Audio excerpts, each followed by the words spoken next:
அவங்களுடைய பார்வை இப்போ விளைநிலங்களை நோக்கி இருந்துச்சு. எங்கெல்லாம் செழிப்பான விளைநிலங்கள் இருக்கோ அங்க படிஞ்ச மனிதர்களுடைய ரத்தம் உலரவே இல்ல. கால்நடைகளை மீட்டெடுக்கிறதுக்காக ஆரம்பிச்ச மோதல் போர் வரைக்கும் கொண்டு போயிருச்சு. ஒரு போர் இன்னொரு போரை உருவாக்குச்சு. போர்ல வெற்றி பெற்ற அரசர்கள் தோத்து போன நாட்டோட வீரர்களை கொன்று அழிச்சாங்க. ஆனா அதுவும் ரொம்ப நாளைக்கு நீடிக்கல. அவங்களுடைய உழைப்பு இவங்களுக்கு தேவைப்பட்டுச்சு. அதனால தோத்து போன வீரர்களை அதுக்கப்புறம் அடிமைகளாக்கப்பட்டாங்க.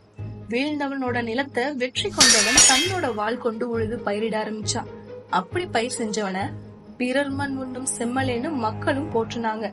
பெருகி வந்த தேவையும் கடல் வணிகமும் அடிமைகளுடைய தேவையை அதிகமாக்குச்சு. நிலத்துக்குன்னு ஆரம்பிச்ச போர் கடைசியில அடிமைகளுக்காக மாறுச்சு.